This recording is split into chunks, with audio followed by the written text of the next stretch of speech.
नमस्कार। हम पढ़ रहे थे मानव में जनन, जिसके अंतर्गत हम पढ़ रहे थे मेल रिप्रोडक्टिव सिस्टम।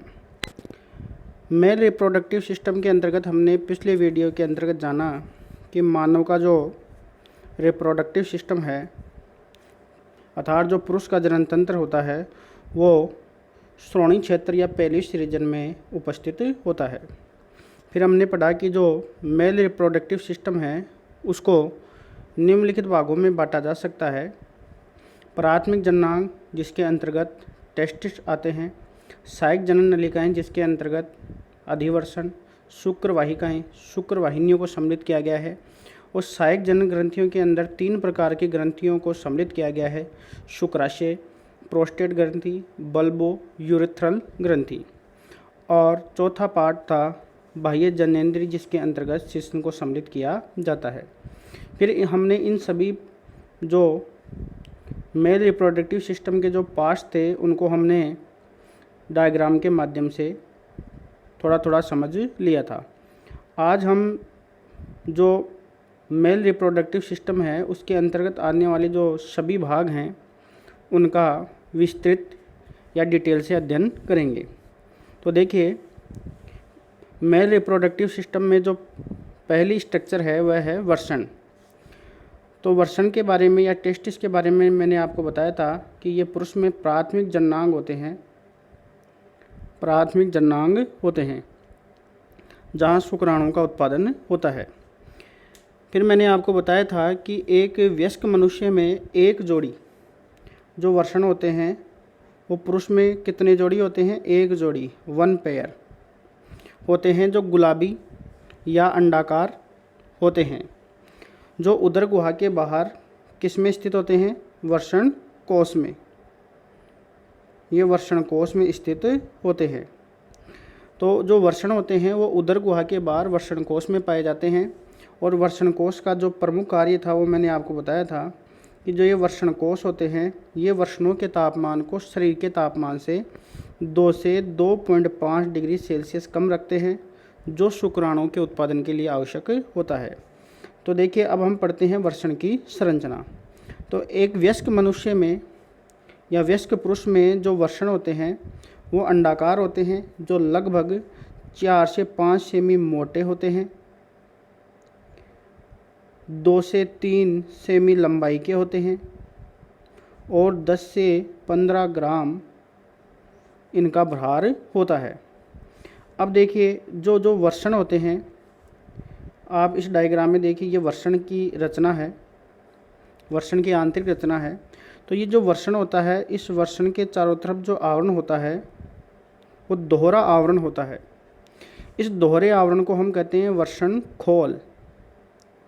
वर्षण खोल कहते हैं। वर्षण के चारों तरफ पाए जाने वाले आवरण को वर्षण खोल या टेस्टिक्युलर कैप्सूल के नाम से जाना जाता है। तो देखिए, इस दोहरे खोल में या टेस्टिक्युलर कैप्सूल में जो बाहरी आवरण होता है उसे हम योनिक स्तर, जो बाहरी आवरण होता है उसे योनिक स्तर या ट्यूनिका वेजिनेलिस कहते हैं। ट्यूनिका वेजिनेलिस कहते हैं। जबकि जो भीतरी स्तर होता है उसे हम श्वेत कंचुक या ट्यूनिका एल्बुजिनिया कहते हैं। तो जो वर्षण है उस पर दोहरा आवरण होता है, जिसमें बाहरी महीन आवरण को योनिक स्तर कहते हैं तथा भीतरी स्तर को हम ट्यूनिका एल्बुजिनिया के नाम से जानते हैं। अब देखिए, ध्यान से सुनिएगा, जो ट्यूनिका एल्बुजिनिया है या जो श्वेत कंचुक है, ये श्वेत कंचुक है ट्यूनिका एल्बुजिनिया, ये वर्षण में जगह जगह धंसकर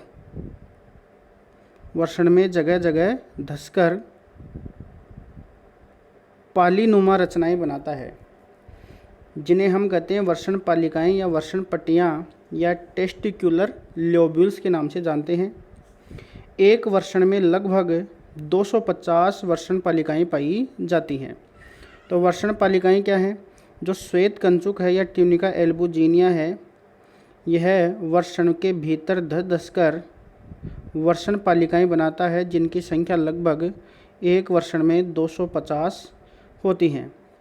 अब देखिए, वेरी इम्पोर्टेंट आगे कि जो वर्षण है उसमें स्थित जो वर्षण पालिकाएं हैं, उन वर्षण पालिकाओं के अंदर प्रत्येक पाली में 2 से 3 कुंडलित नलिकाएं पाई जाती हैं। प्रत्येक वर्षण पाली में 2 से 3 कुंडलित नलिकाएं पाई जाती हैं और इन कुंडलित नलिकाओं को हम कहते हैं seminiferous tubules. Very important question है ये, सेमनीफेरस ट्यूबिल्स कहते हैं। और ये जो सेमनीफेरस ट्यूबिल्स हैं या जिन्हें हम कहते हैं शुक्रजनक नलिकाएं, इन्हीं सेमनीफेरस ट्यूबिल्स में शुक्राणुओं का उत्पादन होता है। इन्हीं सेमनीफेरस ट्यूबिल्स में किनका निर्माण होता है? शुक्राणुओं का। तो ये वेरी इंपॉर्टेंट क्वेश्चन है। क्वेश्चन आता है कि शुक्राणुओं का निर्माण कौन सी नलिकाओं में होता है, तो उसका आंसर होगा सेमनीफेरस ट्यूबिल्स में होता है। तो हम कह सकते हैं कि वर्षण की जो कार्यात्मक इकाई है, फंक्शनल यूनिट है, वो है सेमनीफेरस ट्यूबिल्स, जिनमें शुक्राणुओं का निर्माण होता है। तो मैंने अब तक आपको बताया कि जो वर्षण पाली हैं, उस वर्षण पाली में लगभग 2 से 3, प्रत्येक वर्षण पाली में 2 से 3 शुक्र जनक नलिकाएं या सेमनीफेरस ट्यूबिल्स पाई जाती हैं, जिनमें शुक्राणुओं का निर्माण होता है। फिर देखिए आगे, ये सभी जो सेमनीफेरस ट्यूबिल्स होती हैं, ये आगे चलकर एक जाल नुमा रचना में खुलती हैं, और इस जाल नुमा रचना को हम कहते हैं वर्षण जाल। इस जाल नुमा रचना को हम क्या कहेंगे? वर्षण जाल कहेंगे। रेटे टेस्टिस के नाम से जाना जाता है। तो ये वर्षण जाल है। अब देखिए आगे, जो ये वर्षण जाल है, इस वर्षण जाल से लगभग 15 से 20 नलिकाएं निकलती हैं। वर्षण जाल से लगभग 15 से 20 नलिकाएं निकलती हैं, जिन्हें हम शुक्रवाहक कहते हैं। जिन्हें हम क्या कहेंगे? शुक्रवाहक कहेंगे। तो शुक्रवाहक या वास इफ्रेंसिया क्या है? वर्षण जाल से निकलने वाली नलिकाकार रचनाएं, जिन्हें हम शुक्रवाहक कहते हैं, और ये शुक्रवाहक फिर अधिवर्षण में खुलती हैं। ये वाला जो रचना होती है, यह है अधिवर्षण। इस अधिवर्षण में शुक्रवाहक खुलते हैं। तो शुक्राणु सेमनीफेरस ट्यूबिल्स में बनते हैं, जो शुक्रवाहक की सहायता से अधिवर्षण में आते हैं। फिर देखिए आगे, यदि हम वर्षण की टीएस काट कर देखें, तो इस टीएस में हमें असंख्य नलिकाएं दिखाई देती हैं। अब तक हमने जाना, दोबारा एक बार सुनिए, कि जो वर्षण होता है उसके चारों तरफ दोहरा अणु पाया जाता है, जिसमें बाहरी आवरण को यौनिक स्तर कहते हैं, आंतरिक आवरण को श्वेत कंचु कहते हैं, जो अंदर धस कर वर्षण पालिकाएं बनाता है, जिनकी संख्या लगभग 250 होती है। और प्रत्येक वर्षण पाली में 2 से 3 सेमनीफेरस ट्यूबिल्स पाई जाती हैं, जिनमें शुक्राणुओं का उत्पादन होता है। ये सभी सेमनीफेरस ट्यूबिल्स एक जाल में खुलती है, जिसे हम वर्षण जाल कहते हैं। और इस वर्षण जाल से लगभग 15 से 20 नलिकाएं निकलती हैं, या कहीं पर आपको 10 से 15 भी मिल सकता है लिखा हुआ, लेकिन लगभग 15 नलिकाएं निकलती हैं, जिन्हें हम वास इफ्रेंसिया कहते हैं। और ये वास इफ्रेंसिया फिर अधिवर्षण में खुलती हैं। अब हम पढ़ते हैं कि जो वर्षण है, उसकी यदि हम टीएस काट कर देखें, तो उसकी रचना हमें किस तरह की दिखाई देगी। तो देखिए, ये है वर्षण की टीएस। जब हम वर्षण की टीएस काटते हैं, जब अनुप्रस्थ काटते हैं, तो वर्षण में हमें असंख्य नलिकाएं दिखाई देती हैं, और वो असंख्य नलिकाएं होती हैं सेमनीफेरस ट्यूबिल्स। तो ये है वर्षण की टीएस, जिसमें हमें असंख्य नलिकाएं दिखाई देती हैं, जिन्हें इन असंख्य नलिकाओं को हम कहते हैं सेमनीफेरस ट्यूबिल्स। यहाँ पर जो आप ये एक देख रहे हो, ये पूरी सेमनीफेरस ट्यूबिल्स है। तो देखिए, जो ये सेमनीफेरस ट्यूबिल्स है, उसकी रचना में क्या क्या हैं, और इस वर्षण की टीएस में कौन कौन सी रचनाएं पाई जाती हैं। तो देखिए, वर्षण की अनुप्रस्थ काट को काट कर देखने पर इसमें असंख्य नलिकाएं दिखाई देती हैं, जिन्हें हम कहते हैं सेमनीफेरस ट्यूबिल्स। इम्पोर्टेंट क्वेश्चन है। और इन्हीं सेमनीफेरस ट्यूबिल्स में शुक्राणुओं का निर्माण होता है। अब देखिए आगे, जो ये सेमनीफेरस ट्यूबिल्स है, इस सेमनीफेरस ट्यूबिल्स के बाहर जो आवरण होता है, सबसे बाहर जो आवरण होता है, उस आवरण को हम कहते हैं ट्यूनिका प्रोपिया। क्या कहेंगे? ट्यूनिका प्रोपिया। और ट्यूनिका प्रोपिया के नीचे जो स्तर होता है, ट्यूनिका प्रोपिया के नीचे जो स्तर होता है वो होता है जनन उपकला। ये है जनन उपकला। आपको याद हो तो हमने 11वीं क्लास के अंतर्गत पढ़ा था विशिष्ट उपकला उत्तक, और विशिष्ट उपकला उत्तक में आपको मैंने बताया था जनन उपकला। ऐसी उपकला जो जनन में भाग ले अथवा जिनसे युग्मकों का निर्माण हो वो होती है जनन उपकला। तो ये जो जननिक उपकला होती है ये एक विशेष प्रकार का उपकला उत्तक होता है।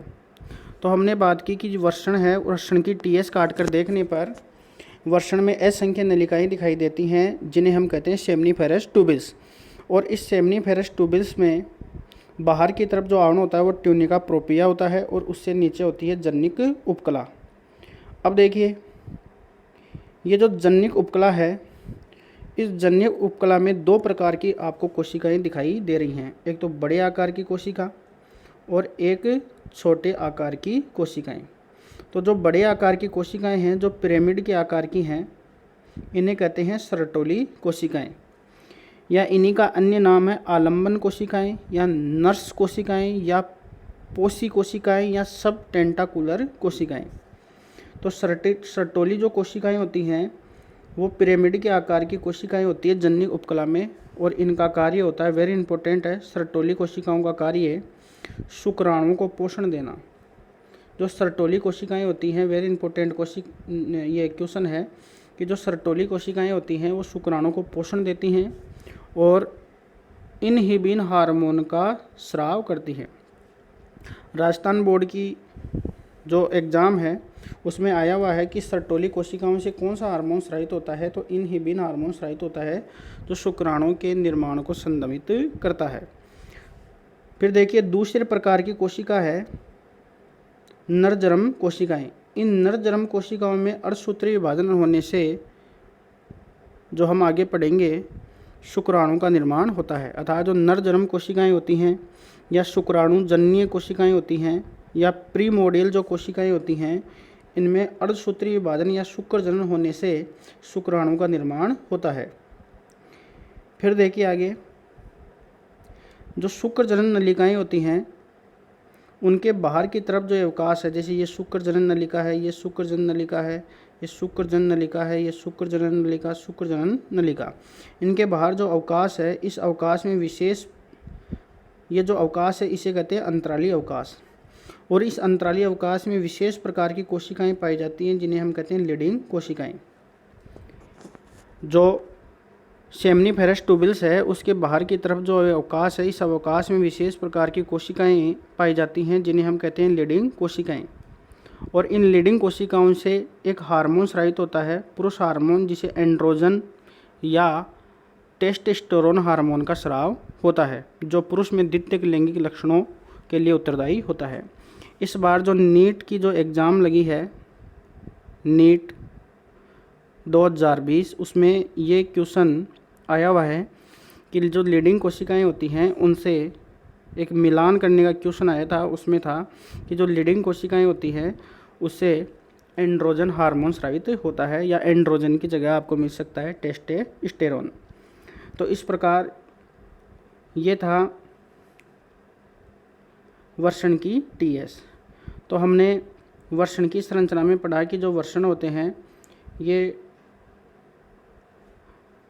होते हैं ये अंडाकार या गोलाकार रचनाएं होती हैं जो लगभग 10 से 15 ग्राम भार के होते हैं और इनके चारों तरफ दोहरा आवरण पाया जाता है।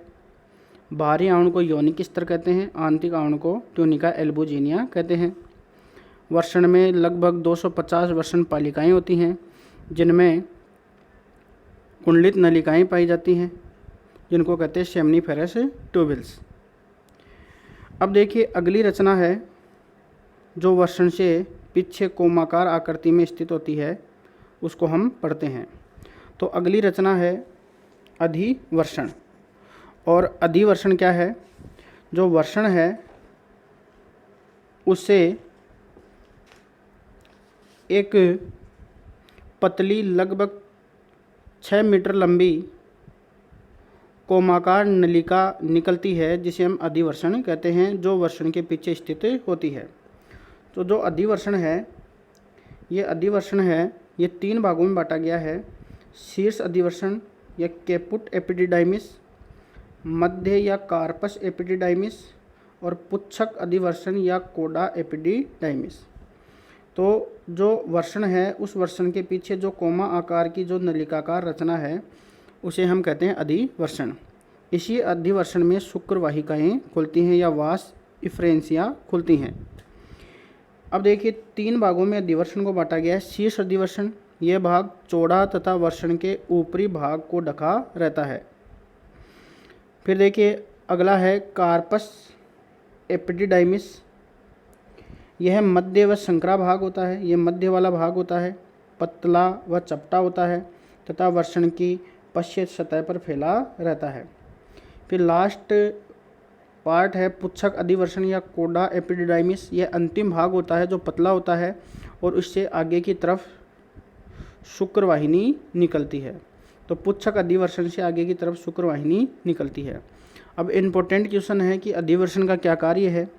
तो अधिवर्षण होता है, उसमें शुक्राणु आते हैं, यहाँ शुक्राणुओं को पोषण, उनका संग्रहण और परिपक्वन होता है। तो अधिवर्षण शुक्राणु के पोषण, संग्रहण और परिपक्वन से संबंधित होता है। अब देखिए अगली जो रचना है वो है शुक्र वाहक या शुक्र वाहिकाएं या वास इफ्रेंसिया।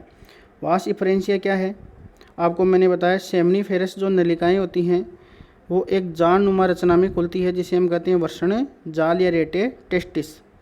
इस वर्षण जाल से लगभग 15 से 20 नलिकाएं निकलती हैं जिनको हम कहते हैं वास इफ्रेंसिया। सभी शुक्र वाहिकाएँ होती हैं वो अधिवर्षण में खुलती हैं। अब देखिए अगली रचना है शुक्र वाहिनी या शुक्र वाहक। तो शुक्र वाहिनी क्या है, जो पुच्छक अधिवर्षण है उससे एक नलिकाकार रचना, दोनों ओर से एक नलिकाकार रचना निकलती है जिसे हम कहते हैं शुक्र वाहिनी। तो पुरुष में एक जोड़ी शुक्र वाहिनी पाई जाती है जो लगभग 45 सेमी नलिका रूपी रचना है और इसकी दीवार में एक तरंगित गति होती है जिससे शुक्राणु आगे की ओर बढ़ते हैं। फिर देखिए जो शुक्र वाहिनी होती है वो अधिवर्षण की पश्चिम सतह से प्रारंभ होकर जो वक्षण नाल है उससे गुजरती हुई उदर गुहा में मूत्राशय के पश्चिम तल पर नीचे की ओर निकलती है। फिर देखिए जो ये शुक्र वाहिनी होती है ये आगे की तरफ, दोनों ओर की शुक्र वाहिनियाँ आगे की तरफ एक फूला हुआ भाग बनाती है जिसे हम कहते हैं तुम्बिका, जिसे हम क्या कहते हैं तुम्बिका। और इस तुम्बिका में शुक्राणुओं को अस्थायी रूप से संग्रहित किया जाता है। शुक्र वाहिनी शुक्राणुओं का समन करती है अर्थात शुक्राणुओं को ले जाने का कार्य करती है। अब देखिए कल भी मैंने आपको बताया था शुक्र वाहिनी और शुक्राशय वाहिनी जहाँ पर खुलती हैं, जिस स्थान पर खुलती हैं वहाँ स्खलन वाहिनी बनाती हैं और स्खलन वाहिनी आगे की तरफ मूत्र मार्ग में खुलती हैं। तो इस प्रकार से आज हमने वर्षण के बारे में, अधिवर्षण के बारे में, शुक्र वाहिका के बारे में और शुक्र वाहिनियों के बारे में जाना। अब अगले वीडियो के अंतर्गत हम पढ़ेंगे मूत्र मार्ग और सहायक जनन ग्रंथियाँ और शीशन के बारे में पढ़ेंगे। तो इस प्रकार से इसमें बहुत सारी इम्पोर्टेंट क्वेश्चन है जो आपको मैंने बताए हैं। उनमें सबसे महत्वपूर्ण प्रश्न है कि शुक्राणु का निर्माण कौन सी नलिकाओं में होता है, सेमनीफेरस ट्यूबल्स में। धन्यवाद।